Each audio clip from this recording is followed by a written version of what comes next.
It's after 10. Let's begin. After At 10. Hey, you just made that one up on the fly, Bubs. Thank you, babes. Yeah. I'm thinking about writing a musical and having it performed on Broadway. And maybe vaudeville, I don't know. Oh, vaudeville's gone. Oh. When were you going to tell me about this? Well, that came up in the movie Gyspy that we're going to talk about later. That's true. Yeah. I'm curious, babes. Yep. We discussed the other day that your dad is visiting Washington State. Yeah. And we don't need to go back into all that, but you said that you were going to text your sister today, your older one, about this and see if they're going to come up and see you. Uh-huh. Or down. Down. Okay. Did you do that when I was in the shower? No, I didn't, because Nice. I was getting things ready for what I was going to wear and all that, fixing stuff around here. No, I didn't do that. Because we're going to go and see Christian Wiig pretty soon. Yeah. I'm excited about that. A little bit nervous, and I'm not going to lie, I think it's kind of strange that this is like the one place in town, outside of maybe a few old folks' homes, that require masks. But yeah, and originally, that was really the only complaint I had. Like, why do I have to wear another mask again? This is ridiculous. And I'm kind of nervous that they're going to ask us to do that, and I have one already, but it's like, it's 2 years already. 2 years. 2 years. I think everybody's pretty tired of covering their faces. I hear you, but we did get free tickets to this. I understand, but we didn't have to go any. We didn't have to attend anything that had free tickets, really. No, but it's kind of cool. And I did appreciate that we did get it, though. Very nice of my friend. Plus, it's another celebrity we can see that we saw perform. Yeah, I mean, well, at least a local one. Yeah. What do you mean a local one? She's a... Well, I'm sorry. She's a national celebrity. I'm sorry, she is. Yeah, you're Christian right. Wiig? Yeah. Oh, I thought you were talking about your your friend. Oh, no.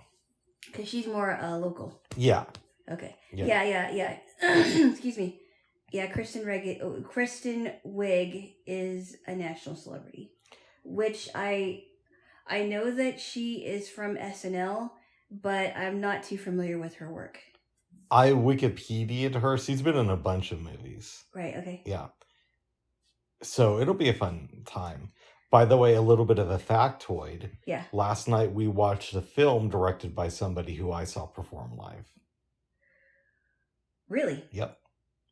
Perform is a strong term. Let's just address it right now. We watched JFK. Yeah. And in 96, I saw Oliver Stone speak at the local film institute.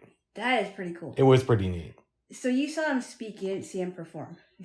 You didn't see him direct. A speak is a form of performance. I understand. It might not be the same as directing a motion picture. But it was weird because U-Turn had just come out, I think, on Friday. Yep. If I'm remembering the timeline right, I saw him on Monday or Tuesday of the following week. And I don't think he even mentioned the movie. Really? Yeah, but he was talking a lot about a Martin Luther King film that he wanted to make at the time. And that never came to be, unfortunately. But he brought it up like a year or two ago when he was on Joe Rogan. Really? Yeah. Oh, huh. So he likes making historical films. He does. Oh, wow. That's pretty cool. So he was talking, like, were teenagers welcome to this? Obviously, because you went there. Yeah, tickets were only like $5. And it was open to the public. Yeah. That's pretty cool. It was neat. He showed a student film that he made in college that was like 12 minutes long.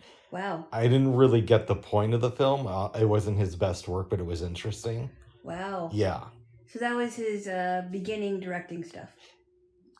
Correct. Plus, it was a great excuse to watch some of his movies before going and seeing this performance. So I watched Wall Street, I think Scarface, which he didn't direct, but he wrote. Yeah. What else did I see? Talk Radio, U-Turn, and something else that's not coming to mind right now. Did you like U-Turn? I think U-Turn's a really underrated movie. Huh. Even though it has the other Jaylo. Oh, okay. Mm. Okay. Yes. Yes. But we'll get to him in a little while. JayloFK. Oh my goodness. I have been reading more of this book on Cleopatra. Mm-hmm. And it's pretty interesting. Not a whole lot is known about her. There, are some conflicting reports, but it's still a fascinating book because you learn a lot about Egypt. So in the film version, Caesar has these ships, set on fire near the beginning of it. And the Library of Alexandria catches on fire. Uh-huh. Now, the Library of Alexandria, the way I understand it, is there was actually 2 fires there. Oh, wow. But I think they might have been separated by like centuries. Uh-huh. And it was considered this mecca for learning. Yeah. Which in turn made Egypt considered renowned for intellectuals. Yeah. During that time. Excuse me. In the book, they say it's speculated that this is when one of the fires happens. Wow. But the author didn't say definitively for sure that that's when it did. Okay. And it was common for brothers and sisters to get married back then. Which I think is super weird. It is a little bit strange. Mm-hmm. A little bit. It's very strange. It's very strange. The journey from Egypt to Rome by sea took about 10 weeks. That's a long time. It is, but since it was so long ago, I was expecting to hear it would take like 6 months. Right. But it doesn't take that long. Wow. Yeah. That's a long time to be on a boat. I would agree with you. Yeah, I get it if you're on a cruise, but they weren't even on a cruise, they were traveling. No, but you got to remember, she was the queen. Yeah. And maybe it's not like today, but for the time she was living in, she was traveling in what would be considered a luxury boat. Oh, I see. Okay. Yeah. It wasn't like a sailboat. Mm-hmm. Okay. And they had artwork back then that was thousands of years old. Mm-hmm. So it was fascinating to read about. I would love to go to Egypt sometime. Wow. And just explore the area. Learn about King Tut. Yeah. And all the other rulers they've had. Really learn about the Library of Alexandria. It's so tragic when we think of what was lost. Uh-huh. Because just their index of books apparently was something like 120 volumes. Oh, wow. Yeah, it was crazy. There's speculation that it had up to 500,000 books. The author says it was probably closer to 100,000. But I think I've even heard some people say it had like 1 million. Oh, wow. And they were rare books, too. So when the fire happened, they were like gone for good. Wow. Yeah. Wow. Yeah. It's too bad it was lost, babes. I know. But then again, I have to wonder how many of these books actually contained relevant information, and also how many of them were written in languages that we just wouldn't understand, because they weren't all like Greek and Egyptian or Latin books. They were books from around the world. It's how I understand the situation. Yeah. What do you think about this? I don't know. Oh, it's kind of overwhelming. It's also interesting in how we continue so much of our language, at least in America, comes from those ancient cultures. Like Miss A, her name comes from the Library of Alexandria. The Caesarean section comes from Caesarion, who was Cleopatra and Caesar's little boy. Yep. Caesarion. I believe. Yeah. We're only guesstimating. That's correct. The author also says that they used to worship crocodiles. Oh, wow. Which is kind of weird to me. I think it is too. Yeah. Yes. Crocodiles, huh? So they think the crocodiles are sacred. Yeah, exactly. And so are cats. That's even weirder. Yeah. And Cleopatra's family owned pretty much all of the land in Egypt. So they were super, super rich. Mm-hmm. Yeah. So it would be good to be her in some extent back then. Yeah. I mean, I'm sure in some ways it kind of sucked, but overall, if you had a choice between being Cleopatra or being just like a regular citizen in Egypt, you'd probably want to be her. Yeah, I heard the Egyptian government was pretty dictatorial Mm-hmm. in how they ran things. That's what it's sounding like in the book. Yeah. Yeah. I'm fascinated by ancient cultures and what they were able to come up with, but what they didn't know. What they contributed. Yeah.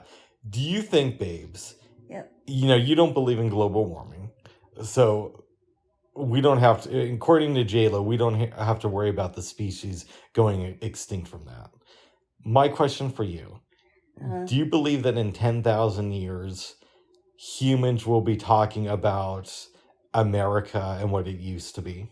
Well, the question would be, the question I would have is anyone going to be around in 10,000 years? I don't know. Oh, really?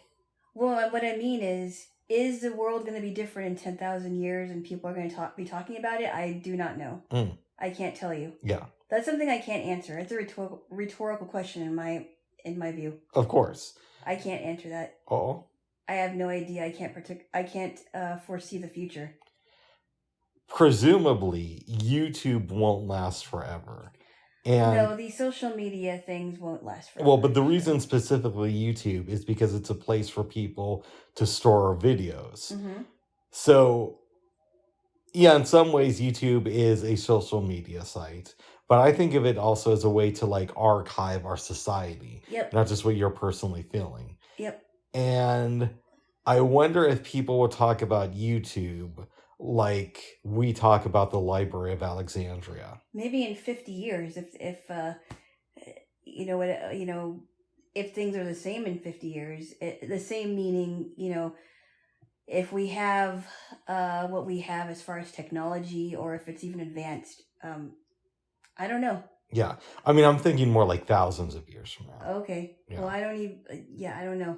Oh, I wish we had YouTube back then. A couple thousand years ago. Wouldn't that have been cool? If we were alive 1,000 years ago. No, but I mean, if we had it and it just like lasted through the ages, and we could look at like Benjamin Franklin delivering speeches, or hear your girl Cleopatra talk. My girl? Yeah. I don't know this lady. Oh? Why do you keep doing that? Because I love my jewel. That's not an answer. Okay. I don't know, I guess. I mean, things change over the years, and I don't know how that would be feasible, but it would be cool if we had YouTube. And it lasted through the ages. Yeah, but it's only been around for 17 years. I know, babes. I know. In some ways, I think of what we've been robbed of, and meaning we, like, our societies, right? Because we didn't have recording technology back in the day. Mm-hmm. But in other ways, I think it's so fortunate that we do live in a time where we're able to record people. Yeah. And, like the Lomax family. Yeah. We are able to hear what they have recorded, even if it's kind of grainy. Mm-hmm. And we're able to read it. We're able to read about some of the things that they recorded. And who knows how far back those songs go, because they're very tribal. They could go back tens of thousands of years. Yeah. Have you ever read anything by Joseph Campbell? No. He did a series of interviews with, maybe it was just one, but it stretched over several nights, with Bill Moyers. And they released it as a book called The Power of Myth. So he talks a lot about how, it's weird that the idea of gods or a god keeps popping up in society. It's also interesting that there's stories that keep repeating, like the Great Flood. It's in the biblical world, but it's also, they talk about it in Indian literature. Do they even talk about things like Bigfoot? You know what? I'm not sure. It's been so long since I've checked it out. Because people have been questioning, well, did anybody have a sighting of Bigfoot, which I'm thinking is like this gigantic creature with big feet. Well, they're thinking more of like it's like a half man, half bear type of thing. Yeah. From my understanding. Yeah. Not just somebody with really huge feet. But you know what I mean. I hear you. A very strange, like, looking creature. But the overall theme, in my view, is that why is it that these cultures, similar stories are passed down through the generations, even if they're continents away? And that would, if you're somebody who believes in God, that could lead you to believe that there is this like innate higher power that reveals itself in different ways to different people. Like it would have ties to that. Yeah. It would be connected to different beliefs. Exactly. Belief systems. Huh. Oh, I never thought of it that way, Babu. There we go there. Jaylo, I have a question for you. Uh-oh. You know, we are on a time constraint. You know that, right? We have to end in 2 minutes. No, not 2 minutes. Okay, good. We have other things to talk about, but... Yes. Now, you, I assume, are aware that many things in Christianity were adopted from paganism. No, not... Well, okay, yeah, it's funny that you bring that up, because... We'll ask the question first, and I'll try to answer it, because... Okay. I don't know that that's true, but go on. We could go through... There's many things. We don't have to break them all down here. I know you don't believe in paganism, but have you ever considered reading some books about the history of it, just to maybe help you understand your own religion better? I don't know, but you know, it's funny that you bring it up, because I was listening to a program, and there was this guy that was talking about historical things about Christmas. Mm-hmm. And they're actually Christmas myths about Christmas myths. And one of the Christmas myths about Christmas myths is that the Christmas tree is a pagan symbol, and it actually isn't. Just like some people think, it's actually not. There's actually a lot of religious symbolism to it. I have to look it up. There's also I forgot what the name of the book was. I'm sorry. I forgot what the name of the book was. I have to look at the program's podcast to find it, but it was kind of interesting because the way that the Christmas tree and mistletoe and things of that sort, a lot of people are like, oh, that was from paganism, but I don't know if that's actually true anymore. I haven't heard the Christmas tree, but of course there's a lot of things connected to Christmas that are related to paganism. And then there are some people that think that candy canes were from paganism. I don't know if that's true either. But apparently, according to this guy, so the person on the program that I was watching did a lot of history on the historical things about Christmas traditions, rather, not the holiday itself, but Christmas traditions. And I want to find the book and read it, because I personally don't think there's anything wrong with Christmas trees or candy canes or wreaths on doors. I just think it's a part of tradition. Right, but well, and there's also Santa Claus. I don't know where the idea comes from, but I know. It came from, it was based on a man named Thomas Nash. Okay, but I know the imagery of Santa Claus was heavily influenced by the Amanita muscaria mushroom. And I hope I'm pronouncing that right. Muscaria mushroom? Yeah, it's like a red and white mushroom. And that's where the idea of like the modern day suit for Santa Claus comes from, is from Amanita muscaria. And apparently if you go to Italy, there's all these ancient drawings of Adam and Eve with a bunch of mushrooms around them. Yeah, that's... in these, like, ancient museums. Yeah, it's weird. See, and we also know that paganism... I mean, I didn't hear about the Christmas tree, but I've known the thing about the mistletoe is, like, an earth fertility ritual. And earth fertility is connected to paganism. Yeah, but I want to read the book, because if this author knows something else about mistletoe because I don't really know much about mistletoe.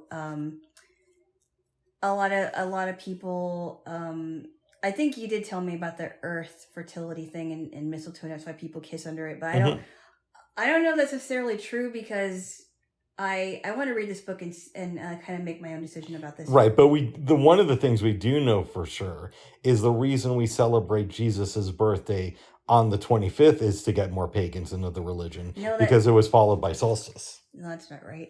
I think that was written by a pagan. Oh. Well, there is one thing. There is a pagan symbol that is absolutely true, and it doesn't have to do with Christmas, but it has to do something with Easter. Yeah. And so the Easter egg, and I don't know when that got popular, but it had to do with this god named Ishtar, and I think the egg had to do with some fertility, something. I forgot what it was, but it was weird how the egg got into the Easter celebrations along with the bunnies. And so even you would concede that paganism did have an influence on Christianity, and maybe not to the extent that everybody else well, thinks. as far as the commercialism goes, in some ways it did, yes. But I think in other ways, the commercialism may I can't say it. The commercialism, maybe not, but in other ways it has, yes. And then we have to go back to our central question. Would you ever considering studying some pagan texts or checking out some pagan history books just to help you get a better understanding of your own religion? Like, you could go to the source instead of going to a philosopher who is alive now. You could go to some pagan history books that were written hundreds of years ago and see how they correspond to Christianity and some of the symbolism. I don't know. Oh. I'm not sure if I'm not sure if I will. Oh. That might be something, but I don't know. Yeah. By the way, I'm not the hugest fan of paganism either. I think a lot of it is women who are overly feminized or women who feel oppressed like to join paganism so they get to feel special. And men join it if they want to kind of like feel oppressed, but in a different form than Christianity. So, but I do recognize its influence over other religions. And so in that aspect, I think it's interesting to study. And I would be willing to study. Or maybe paganism has tried to take from Christianity instead of the other way around. Well, paganism we know was around before, and it was a religion of ancient Rome before Jesus. So I'd be willing to study some paganism. Yeah, I don't know. That's something I have to think about. It sounds it sounds interesting. Oh. What? No, I'm just saying. Yeah, and who knows? Maybe I'll be dating Jaylo pagan. No. Okay. I'm not going to become a pagan anytime soon. Okay, that's next year then. Oh my goodness. Well, I love you, babes. Okay. Okay. I love you. Me too. Weirdo. No, I'm not really. Really quick before we talk about the movies, we had a really good dinner last night. We did. Now moving on to the films. Hey, no. No, just joking. No, we want to talk about what it was. Yeah. Well, so what happened was, last night I put on the program Music Planet. Mm-hmm. And I think you're starting to enjoy the BBC a little bit more. Yeah, I liked Music Planet for sure when we watched it last night, but I really liked the episode of J to Z that we watched. Yeah, I thought you might. Mm-hmm. So we're listening to music. I'd like to say what I listen to when I make food, because I think of that as like the secret ingredient in a lot of ways. Yeah, and music is literally the soundtrack of our lives. Exactly. It is. I had seen a recipe earlier this week for Tuscan chicken. Never made it before. You bought a big value pack that had 6 breasts in it. Yep. And so we decided to make it on your skillet. It turned out so good. It turned out really good. We put some onion, some minced garlic. We put some sun-dried tomatoes. Sun-dried tomatoes, which really made the whole meal just taste so good. Mm-hmm. We put parm for the cream sauce and heavy whipping cream, and that just gave it a good creamy taste to it. Those two came in at the end. Yep. Oh, and we put like a whole entire tub of baby spinach. Yeah. And I'm very, very glad that she said in the video that it just pretty much wilts away into nothing. Well, I already knew that, by the way. Yeah. Because I've made a lot of things with spinach before. Yeah. Yeah. And I was like, You just have to give it like a minute or two because there's a lot of liquid in spinach. So yeah. Yeah. So she was saying that, I know it's hard to move the spinach around in a pan, but we were working with my skillet, and I was glad that it was wide enough to hold that. All I did was like put it in there. Yeah. Like half of it at first, Mm-hmm. waited like 2 minutes, it's kind of moving it around, and then put the rest of it in. And waited another 2 minutes, and then put our heavy whipping cream and our parm in there. Yeah, it was good. Yeah. So we started out, I cooked the chicken breasts. Mm-hmm. Then, we chopped up everything. Yep.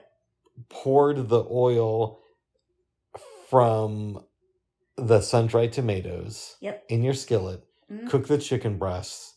Then put in the onion, I think the garlic, yep. and the sun-dried tomatoes. Let those cook for a little while. Then I put in the spinach, let it wilt down, poured in the heavy whipping cream and some parm, and then I put in the breast. And I had to cook the breast in like 2 batches. Yeah, and we seasoned the breast with salt, pepper, and Italian seasoning. Exactly. And then I made 2 cups of rice, and it turned out really good. Yeah. The thing I don't like about your rice cooker, babes, is you can't really make a lot of rice in there at once. Well, obviously not. It's a mini rice cooker. Oh. I know. Eventually I want to get a big one. But Nikki. This is what I've got right now for one person. Yeah, it worked for me, bro. Huh? It worked for me, bro. Hey. What? What are you making fun of me? No, I never would. Give me a kiss. Hey, I'm the one that was in charge of the lights. I know. You're one in the show. Well, no. In the show. I've never in the show. Okay. Where'd that come from? That comes from Dusk Till Dawn. Oh, yeah. Where they're at the check-in on the border. And really, the son was right. If we're going to be honest, the dad should have spoken up. Uh-huh. But it would have led to like a shootout, though. Okay. Yeah. Well, anyway, we're not talking about From Dusk Till Dawn, but... We can. No, we don't. Okay. No, I made it pretty clear I didn't care for the movie. I loved it, but we'll move on. Thank you. Yes. Now let's get on to the real movies we watched last night. Okay. First, let me ask you this. Yes. Are you going to start listening to BBC music when I'm not around? Possibly. Okay. Very good. You asked me that before. I know, but I always get these weird answers. Why? I don't know. And you have episodes to take the floor on your hard drive. Yeah, I know. I do, yeah. Yeah. No, I said that I should. Nice. What answers did I give that were weird? I don't know. It's weird. Like, I'm glad I got you that hard drive, but in some ways, like, you never use it, though. Well, it doesn't mean I won't. Okay. I just, really... Hey, Bubby, Ow, your nails hurt. Oh, sorry, babes. Fuck. All right, give me a kiss. Stop it.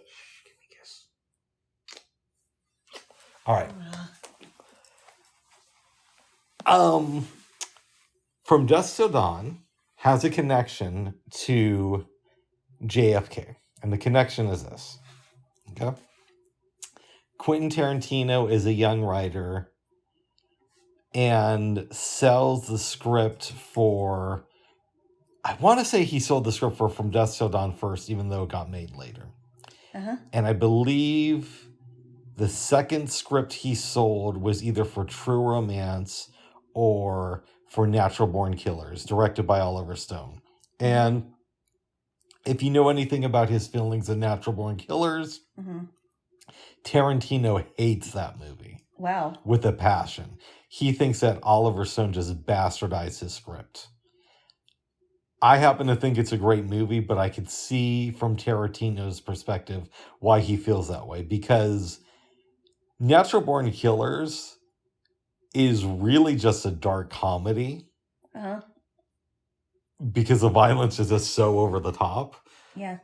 But I think he thought it should be a little bit more darker in tone. In other words, like More serious. More serious, yeah. Yeah, so that's the connection. But Wow. I don't know what that has to do with JFK. What does it have to do with JFK? Well, because Oliver Stone directed that and Natural Born Killers. Well, you could have just said that Oliver Stone directed both movies, and that would be it. Oh. You have to go into this whole explanation about Quentin Tarantino and how he hated Natural Born Killers. Okay, well, yeah.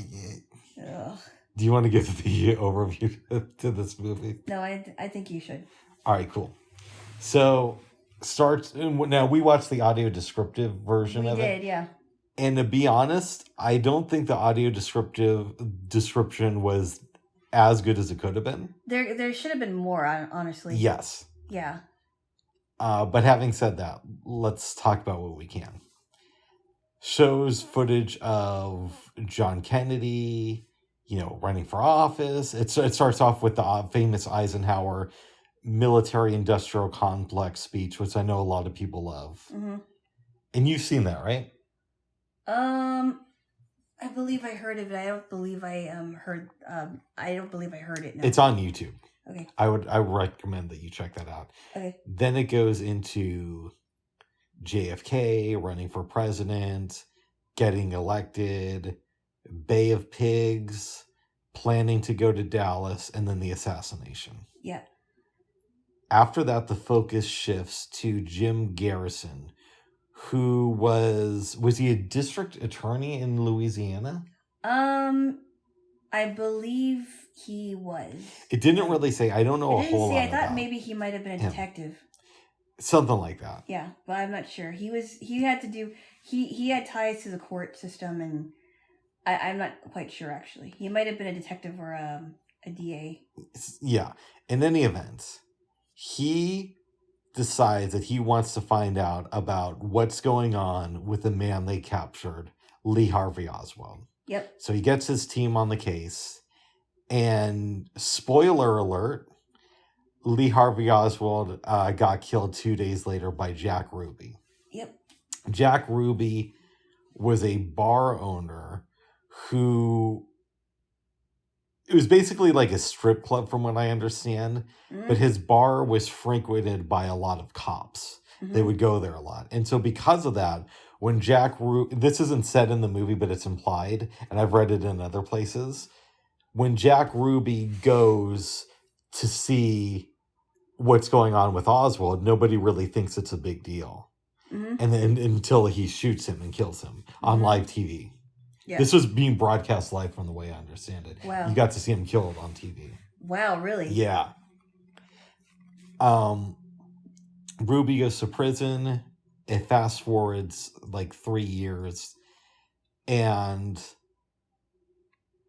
Jim Garrison is obsessed with finding out what went on with this thing and connecting all the pieces. Mm-hmm. There's a lot that goes on. Mm-hmm.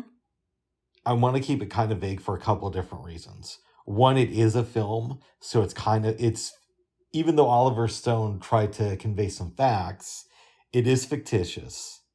Two, if you study the JFK thing, there's so many different weird rabbit holes you could go down. Yeah. That you could just get lost in the minutia of everything. I have not done that. I'm thinking maybe I should because there's so many conspiracy theories that people have. Yes. The Cubans were involved, or Johnson. Or Johnson was involved, or these two guys were involved. Yeah, it was weird stuff like that. Suffice it to say that Jim doesn't believe in the popular narrative that Oswald shot Kennedy. Mm-hmm. And he, through a series of events, starts to believe that a local businessman, Clay Shaw, had something to do with it. And he wants to find out more. Now, this is taking a huge toll on his marriage because he's not really present For the kids. his kids or his wife. Yep. And at some point, the media starts doing these hit pieces on him. Mm-hmm. So there's like this special report talking about how Jim Garrison has these nutty ideas and he's trying to drug people and coerce them to giving up information on Shaw. And the wife is like, I can't believe they're talking about you like this. At one point, they get a call at their house. Daughter gives some personal information. And the guy on the other line wants her to participate in a beauty contest. He doesn't want that, but that's what he tells the daughter. That's what he tells the daughter, and she's all in, and because she's a little kid. And his wife is like, "Who's calling our house?" And Garrison is very nonchalant about this. Like, don't worry, I'm sure it's nothing. She freaks out. She almost leaves with the kids. He talks to all these different people, including Jack Ruby.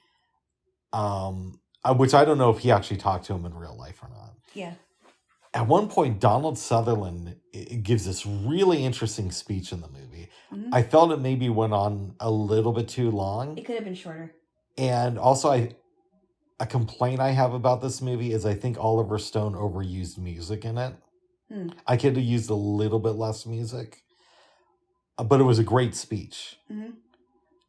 And in most other movies, it would have been the best monologue of that film. Wow. But to me, one of the things that takes the cake is near the end of the movie, they're prosecuting Shaw. Mm-hmm. And this is 1969. Garrison shows this courtroom, the Zapruder film. Now, you got to understand something. I've seen the Zapruder film, I don't know how many times now, right? What is that? The Zapruder film is so Abraham Zapruder, this is the way I understand it, was a doctor in Dallas. Yeah. And he wanted to take his daughters to see the president. Yeah. He had just bought a little film camera. Yeah. The nurses at his office said, you should really take this thing there and try it out. I mean, you're going to see the president today. Yeah. So he takes it, shoots some footage, and it's of Kennedy in his final moments before he's shot. Yeah. And you don't hear audio, it's just visual because, this is back in the day before regular citizens really had like modern film cameras. Did he even shoot the part where he did get shot? I believe so. Wow. But you don't see the shooter in the video. Okay. So that happens. The FBI comes and takes the Zapruder film. And here's a little bit of trivia for you. Do you know who first showed the Zapruder film to the American people? No. 2 people. Dick Gregory, the comedian. Wow. And Geraldo Rivera. Really? Dick Gregory goes on the Geraldo Rivera show. Not the one he did in the 90s, but like an earlier one. It might have even been a special. Okay. This was in like 73 or 74. And they show the Zapruder film to the national audience for the first time. Wow. Yeah. And so the trial and the movie takes place in 69 before anybody had seen it in the public eye. They show the footage. Kevin Costner, a.k.a. Jim Garrison, gives maybe a 20 to 25 minute speech. That was a really long one, but it was good. It was good. And he's bringing up all these things like, well, this doesn't make sense. How... and I never thought the magic bullet theory made sense. That's a real thing. Didn't make any sense. That's a real thing that the Warren Commission said. I was wondering if that was real because I'm like, no way.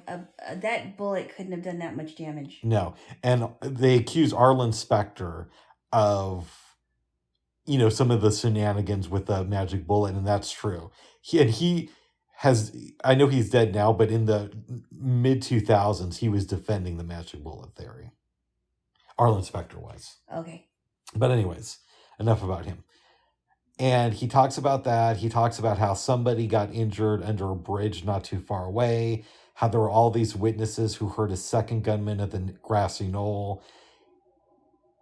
And he also goes point for point about, well, isn't it weird if Oswald just shot the president, why did he go and get a Coke before leaving the library? And isn't it odd that all these cops found him at the Dallas movie theater? And supposedly right after he injured another cop. and, ran to the theater. He's like, the timeline doesn't make sense.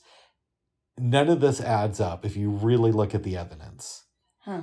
And this was tried at a trial against Shaw. Mm-hmm. He gives this eloquent speech, and at the end of it, Shaw's acquitted. Acquitted, yeah. Yes. Yeah. Garrison talks to the media a little bit about how, I'm still going to be looking into this case, even if I have to do it for the next 30 years. And they asked him if, they're thinking about, they're thinking about taking you off of, or what is it, like forcing you to retire or something. Yeah, because he had to run for re-election, I think. Yeah, which is why I think he was an attorney general. But I could be dead wrong. Well, he became a judge. Yeah, eventually he did. Yeah. So, but he really wanted to keep on this case. He died the year after this movie came out. Yeah. This is interesting on so many different levels. Now, obviously, Oliver Stone is a filmmaker, and I've heard people criticize this film, and one of their main points of contention is, well, some of the stuff in here is fictional. And to that I would respond, well, yeah, it's not a documentary. Mm-hmm. And Oliver Stone is trying to make his arguments for things. So you should question what he says. And even if it was a documentary, you should. Yeah. At the same point, there's a lot of questions about the Kennedy assassination, which I don't think we're ever going to know the answer to. Right. Yeah. And there were some documents related to the Kennedy assassination that were supposed to be released like a year or two ago. And Joe Biden, signed something to basically say we're pushing back the release date of these documents. Wow. Which, and as old as Joe Biden was, he wasn't even in office when Kennedy was assassinated. And now he has Alzheimer's. So it gives you an idea of how long ago it was. Yeah, it was very, yeah. So there's something there. Because if it's just a lone gunman. What would be, I mean, there's so many years have passed. Yeah. I think people have been wondering what's been going on. Yeah. And it makes you wonder. Kennedy is very complex because he came from a super rich family. Mm-hmm. His dad was a bootlegger. And yet, in some ways, Kennedy is the establishment. Yeah. Right? Because not only did he come from a rich family, he held political office before he was president. And he's this beloved person. Uh-huh. But yet he was killed. Yeah. And a couple years later, his brother was murdered when he was running for president. Two of them, yep. Yeah. Which is kind of interesting. Yep. So there's so much here to unpack. And I don't think that you and I have the expertise to do it. But I don't think so. What are your thoughts on the Kennedy assassination? Well, first of all, what were they before you saw this film? And what are your thoughts now? I knew that there were some questions about it. I started hearing more about the questions over the years, but I didn't really know a whole lot about it. Mm-hmm. I was just, I just heard, well, they accused Lee Harvey Oswald, and I didn't even know about Jack Ruby until I think you mentioned his name. Oh, wow. I don't remember even. Because you don't really study history. Well, I mean, I'm very rusty, I will admit that. Okay. But But you know that I'm... Okay. That's enough about me. Okay, enough about me, boo. But, okay, well, give me your thoughts now about the Kennedy assassination. Well, I mean, I can understand why there's questions about it. Because it just seems like such a complex case. Mm-hmm. And... I don't know. It could have been now that I think about it, it may have been anybody who killed. It could have been anybody who killed John F. Kennedy. I can't talk. Even though people were saying that it was Lee Harvey Oswald, so I don't know. And it could have been both. Oswald could have been a shooter, and there could have been a second person. Yep, and that was also questioned. Mm-hmm. Yeah. They don't. Some people thought that he didn't act alone. So I don't know. Yeah. We may never know in our lifetime, to be honest, like you said. I don't think we will. And it is a little bit weird that Lee Harvey Oswald is killed on national TV by somebody who knows a lot of the Dallas Police Department. Yeah. Before he can really give a lot of evidence. So, and there's a bunch of different things here. There's like, well, what would have our country looked like had Kennedy lived? Yeah. Or not been shot at all? But also, what would things be like if he was assassinated like he was, but if Lee Harvey Oswald would have been able to really give the information he had? Right. You know, would Johnson have stayed president? Right. So you know my thing. I don't think we'll ever see in this country a U.S. president, whether current or former, ever go to prison. That's not going to happen. Doesn't matter if it's Joe Biden or Trump. You will never, ever, ever see a U.S. president go to jail. Having said that, if it had come out that Johnson was involved in the assassination of Kennedy, that would have been the exception to the rule. I think you're right. Yeah, and we don't know that that's the case, but it is interesting because he was killed in Johnson's home state. And Johnson had a lot of business ties. And from what I read, he was very unhappy being the vice president because he felt that he didn't have the power that he did when he was in the Senate. Right. And obviously, when you become president, you get a lot of power. Right. We also have to ask, babes, what does this say about the power of the presidency? If the commander-in-chief, the leader of the free world, can be killed by factions of their own government. And we don't know that that's the case, but there's reason to believe that. I don't know that there's question. I don't know that we can even answer that question. It's all. I mean, we have so many questions about the assassination of John F. Kennedy. I just don't know if any of them are going to be answered, especially since now, even today, the government documents are sealed. Yeah, we're not going to know about this. And I think if there was, unless something happens, and I don't know. Now you're going to be surprised by what I'm about to say. I think if there was a president who would have released the information on Kennedy, there's two people who I think would have done it, but they didn't. Bill Clinton or Donald Trump. And I actually think slightly more of a possibility with Trump that he would have released the information. You know what? I think you could be right about that. Because find a way to release it. Well, but here's the thing too. It also protects him. Because if we knew definitively that the government had an ex-president killed, then that kind of leaves it open like, well, the government's not going to go against Trump because, you know, there's a history there and he exposed it. And with Clinton, I think the reason he might have done it, but he ended up not doing it, was because everybody knows that he was obsessed with Kennedy when he was younger. To the point where, when he was a teenager, he met John Kennedy because he made a point of calling the White House and scheduling an appointment.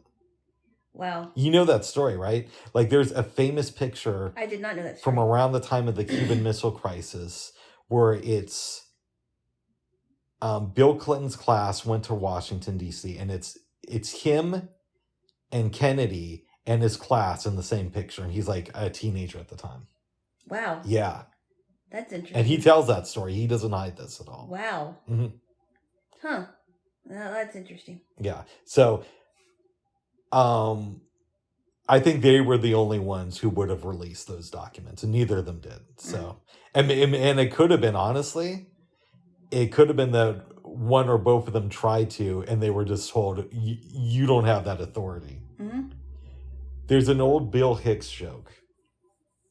And it's the humor doesn't hold up, but the idea is somebody runs as president and they say that they're going to do all these revolutionary things. So they get elected and they come in like 2 days later, they sit down and they're shown real footage of the Kennedy assassination. And then people representing the government look at the newly elected president and say, do you have any questions for us? And the president says, yeah, what's my agenda? Basically saying, that, yeah, you can run and say whatever you want. But if we tell you what really happened to Kennedy, you'll fall in line like everybody else. Now, obviously, that's a joke by a comedian, but who knows how much of that is true. And it's so interesting to me how much of Kennedy has stayed in our popular culture throughout the decades. Mm-hmm. More than any other president, I think, who's passed away. Yeah, I think you're right. Yeah. So you do want to read more about JFK. It's possible. It's just like, it's just so complex. Yeah. I don't know if I want to go down a rabbit hole. See, I don't want to go down that rabbit hole. And despite what I said, I really haven't.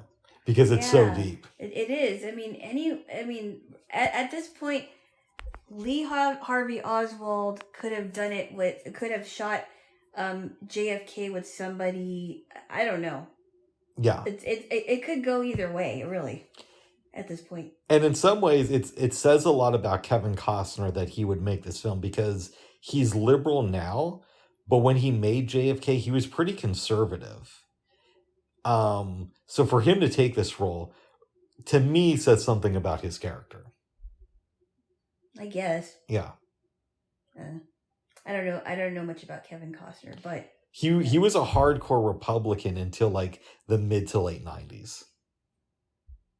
Now he's like a centrist Democrat. Okay. Yeah. Really centrist, because he voted for Joe Biden, but do you know who he really wanted to win the Democratic nomination? Who? Pete Buttigieg. Pete Buttigieg? Yeah, so babes, this is the weirdest timing. That is weird. No, check out this timing. So last night we watched the JFK and Gyspy. Mm-hmm. And after you go to bed, I go on YouTube, and TYT had just posted a video, I think from earlier this week, of them commenting, because apparently Kevin Costner did an interview where he talked about his political beliefs. And he mentioned Pete Buttigieg? Yeah, which is like, okay, dude. Pete Buttigieg? You should have stayed a Republican. He's not very good at that, is he? Pete Buttigieg? Yeah. Of all people? That's who he wanted to become the next president. That's interesting. Yeah. Okay. Stick to acting. Yeah, don't talk about your political beliefs anymore. Yes. Anyway, back to the movie. Well, I think I don't really have a lot to comment on it. It was just such it was very good. I don't normally give movies a 9. Yeah, but this one deserved one. I liked it a lot, but because of the music, I'd probably give it an 8.5.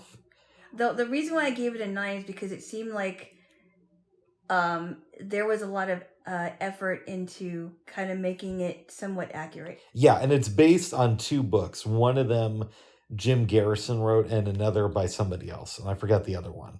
But they're both on Bard. Okay. It is 11, by the way. Okay. What time is a rad coming?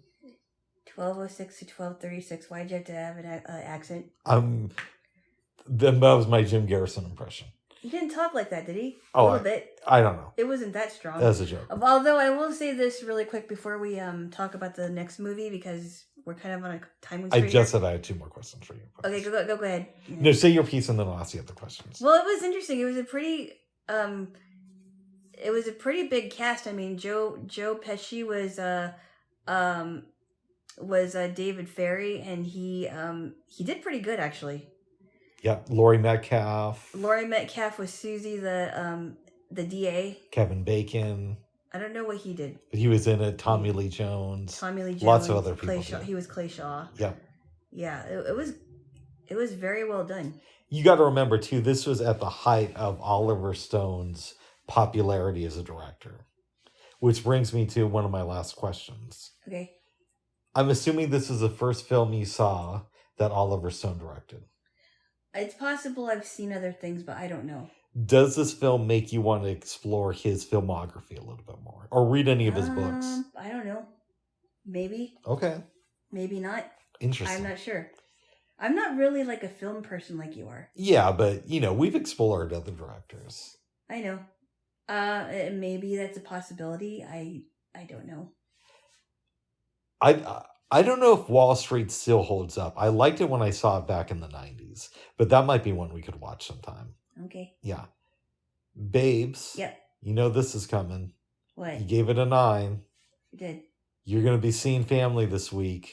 I don't know if I'm going to see family this week. You could. I'm not going to sell it to them. Okay, but could you in a universe? No. What? You don't see recommending this film? No. I would recommend it. I just don't need to sell it to them all the time. Oh. I think they would like it. Yeah, okay, like it. No, Bubs. No, I'm joking, babes. No. I just don't really think about selling stuff to people as far as what movies are really good. I just think, if you like it, like if I like it, I recommend it, but I'm not going to force them to watch it. I think honestly, this film, even though I didn't like it as much as you, it's almost worth seeing just for Kevin Costner's monologue at the end. Right. And also Donald Sutherland's monologue was really good too. Even though that one went shorter. Yeah, a little bit too long. His monologue was still really powerful. I think Kevin Costner's was too long too because it was very long, but he had a lot to cover. He did. Yeah. Yeah. And honestly, that speaks to like the craziness of Oliver Stone. You're going to release a mainstream movie about this very sensitive topic, and you're going to put like a 20+ minute monologue in there. Yeah. Most people wouldn't do that. Right. Yeah. I don't think you can make this movie today and release it theatrically. Having said that, you might be able to do like a Netflix or HBO Max miniseries. Mm-hmm. Yeah. Mm-hmm. All right, give me a kiss and then we'll talk about the next one. No, we don't do that. We don't do what? We don't usually do that between movies. Well, we're switching it up there. Oh my goodness. We do today there. Jaylo. Really? Yeah, because it's about a dead president. Yes. Jaylo. Yeah. You wanted to see a film called Gyspy. Yep. And I'll be honest, I'm kind of thinking like, okay, I guess we can watch it. But I wasn't really too excited about it. Mm-hmm. Having said that, this was a great movie. It was. And the only version of Gyspy that I saw was the 1993 TV movie version with Bette Midler. Yeah. And I thought that was fun, but I didn't see the original one with Rosalind Russell. Mm-hmm.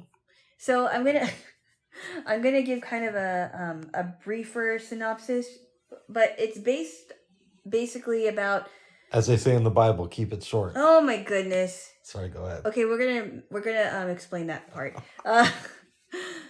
Rosalind Ross plays Russell. I'm sorry, not Roz. Rosalind Russell, I'm sorry. She plays a woman named Rose Hulvick. And she's got 2 little girls named Louise and June. And she's married. She's been married 3 times.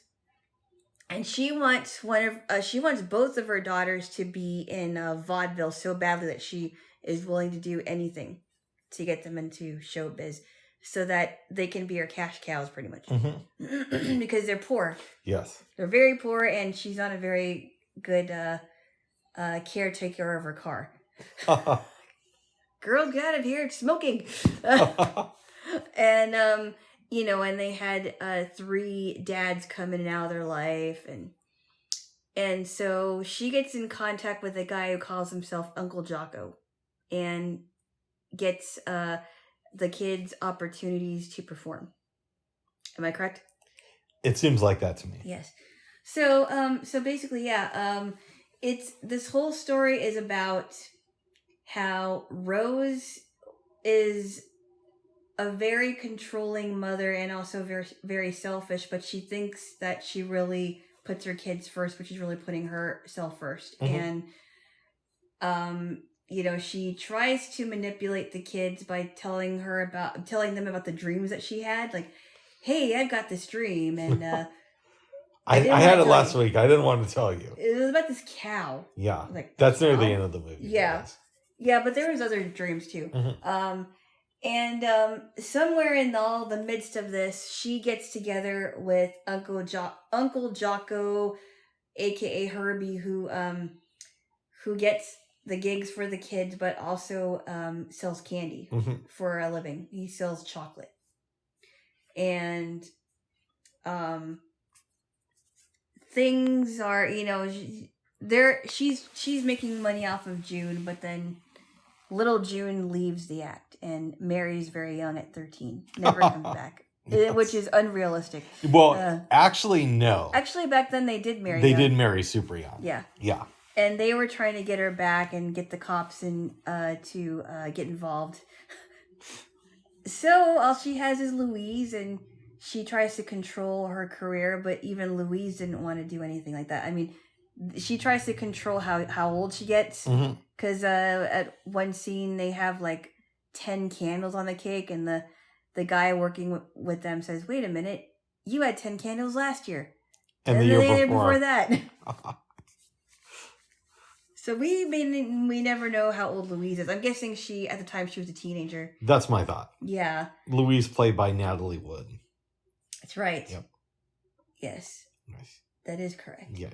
So, things go on, and she kind of weasels her way into getting Louise to perform, or is trying to anyway, and Herbie really wants to marry her. We should say that this is at a burlesque house in Wisconsin. Yep. It's at a burlesque house, and she's really worried because, she's tried to shelter her kids. And she knows what burlesque is about, and Louise doesn't seem to care. And she's like, yes, but this is what I want to do. Yeah. I don't want to be in vaudeville. Vaudeville is over. Yeah, by the way, Rose really wants the kids to perform in vaudeville. And this is, again, this is when vaudeville has already ended. I just said that. Go ahead. Well, you didn't say that how passionate Rose was about it. I know. I was trying to explain it, but you interrupted me. Well, the good Lord says... let's get to that sometimes... later. Okay, go ahead. Let's get to that later. All right. After I give my synopsis, which is almost done. Okay. So, Louise eventually grows a backbone, and this is after Herbie leaves her, never to come back. So she loses June. She loses Herbie. She's very close to losing Louise. And Louise said... Rose grows a backbone. Louise grows a backbone. I'm sorry, go ahead. That's what I said. All right, go ahead. Ugh. Sorry.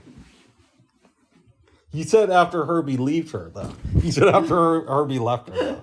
So you threw me off with that. Herbie left Rose. Okay, you didn't say it like that. I did. Go ahead. You know what I was talking about? All right, give me a kiss. No. All right, well then tell the rest of the story. All right, give me a kiss. I love you too. Keep going. You're not paying attention. Oh, I'm trying to. Okay, so Louise basically said, "This is my dream. You always wanted me to fall. You always wanted me to fall in line and make your dream come true. But this is my dream, and I'm not gonna let you take it away from me." Mm. And she replies by saying, "You need me. You need me," and very controlling and very manipulative woman. Mm-hmm.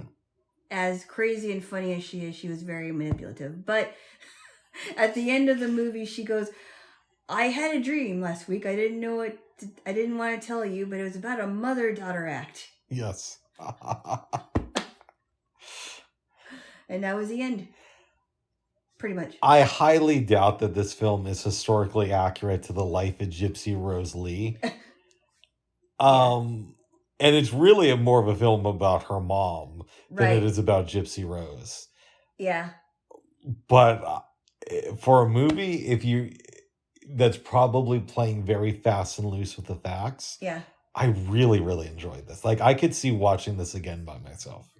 Yeah, there's a lot of funny things, and a lot of the funny things had to do with Rose, because she was like super controlling, very selfish and self-centered, and even when she was dating Herbie, very self-centered. Like, she didn't like Herbie was like, "What are you guys gonna do in Seattle?" And she's like, "Well, we're gonna take care of things. June has to go to the dentist, and Louise has to get her tonsils out." And she thought that was actually taking care of her kids, because she was sending the kids to Seattle originally. Yep. Yeah. To visit their grandpa. But Rose is very into the Bible and talking about God too. I don't know if she was really into the Bible. She was one of those people that made stuff up. Oh, it's like, because she was talking about the needlework that Louise did for the costumes. Yeah. Because she made all the costumes, and she's like, "Well, you know what it says in the Bible, an eye for an eye, a tooth for a tooth." And I'm like, that's not what it means. Or when they're at the train station, she's like, you know what God says, good riddance to bad rubbish.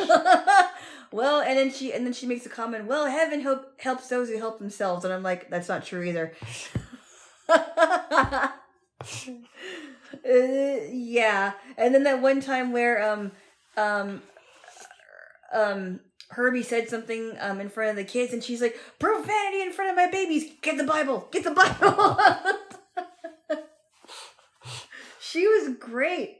She was just nutty. She's awesome in this film. She was a crazy person. You know, I think His Girl Friday is better. Oh, yeah. But this film is really good. Yes, absolutely. Yeah. I totally agree. His Girl Friday is much better. But this is a different movie, and it's not the same role that she played as Hildy in His Girl Friday. Yep. This movie stands on its own. Yes. Yeah. Yes. Does this movie make you want to read about the life of Gypsy Rose Lee? Possibly. Possibly. And I have to say in the movie in the movie, her name was supposed to be Gypsy Rose Louise. Yes. And because her mom wanted Rose in her stage name. Mm-hmm. And he said, and then introducing Gypsy Rose Lee. It's like, it's Louise. So she was very controlling, very domineering. Yeah. Overbearing, funny, but there is something going on in her head. She likes a lot. She only likes Chinese food. Yeah. She steals silverware from restaurants. What are those? She only gives everybody one egg roll because she wants to eat all the egg rolls. There's a scene where they get hired to do an act, but they want 4 boys to be involved.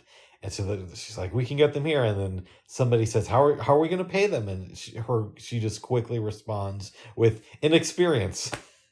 With experience. Yeah, with experience. Yeah, they'll be paid in experience. And that's really funny. Yeah, it was. And eventually the boys left. Yeah. Yeah. I'd give this film like an 8.5. Yes, I would too. Really, really good stuff. Well done. Really funny. The one with Tessitura was kind of funny too. The stripper. Yeah. Yeah. Yeah. Yes. Yeah. Yes. And she said, well, just judging by the way that she walks, she could be a really good stripper. And the mom is, horrified. Yep. Which I understand that. It's good. Yeah. Natalie Wood was really good in this movie. She was. Yes. I think the only other thing I saw her in was Rebel Without a Cause. She was also in West Side Story, remember? Oh, okay. I didn't really dig that movie though. It was overrated. I know, I liked it. Oh. But not my wick. That's right, she was in it. Yes. It's weird because they make the other lady, Rita Moreno, when they talk about the movie, they make it seem like Rita Moreno's the star. But she's like hardly in the movie, and Natalie Wood is the one that, falls in love and dies and all that stuff. Yeah. Or I guess she doesn't die, but her man dies. Yeah, Tony dies. Yeah. She's Maria, and Rita Moreno was Anita. Yeah, but they make it seem like, the Rita Moreno film, West Side Story, but that's really not the case if you've seen it. Yeah. Yes. But it sounded like, from what I've been hearing, that Natalie Wood was a really good actress. I can see that. Yeah. She's good in this movie. And there's some controversies about her death, too. Yes, there is. A lot of people think that Robert Wagner killed her. Yeah, because of the argument that they had. Mm-hmm. And, but they never saw her go into, I don't remember if anybody saw her go into the water, but it was assumed that she did. Christopher Walken was supposedly on the boat that night. Yep. Yeah. Yeah. That's what I heard. Oh. Well, good. Yes. Yes. Well, babes. Yes? Would you recommend this film to your family? If so, how do you sell it? How do you present the idea to them of watching it? I would say, mamas, don't get too controlling with your kiddos. Oh? No. This is how controlling a mom can get. She's like your quintessential controlling, manipulative stage mom. Yes. I mean, she was. Yeah, I mean, she was willing to do pretty much anything. She was even controlling the orchestra. Mhm. She was kind of singing notes and having the orchestra follow her. Yeah. And I'm like, wow. Yeah. And she would say, "Sing out, Louise." Yes, good stuff, babes. That was good. Jaylo, Yes. do you plan to engage in any self-love exercises over the next few days? I don't think so. Oh, I don't know. I don't think I'm going to. I don't think I have anything planned in that area, but we'll see how it goes. I don't know if I'm going to see any family this week. yeah. So we'll see how it goes. I'm not sure how they're going to make it happen. No. Because it is quite a ways from Washington to Oregon, depending on where you're coming from. And your dad's flying out sometime on Wednesday. Yep. Yes. Yep. Very good, babes. So I'm gonna send a text, I think, today. Oh, good. And get back. Good. Well, babes, maybe we should wrap this up. Okay. And then go see Question Wiggy. Okay. Bubs. What? No sound. All right, no sounds. What I said to you. What? What? Honestly. Our lips just made a sound, by the way. Well, okay, no other sounds besides that. And when we're kissing? No. Bubs. What? You know what I meant. I love you, babes. All right, Jaylo. Okay. Maybe we should wrap this up. This is good. We're going to call it JayloFK. No. All right. All right. Actually, you told me you were going to do it. I thought, oh, that might be fun. Very good. Bye-bye. Bye-bye for now.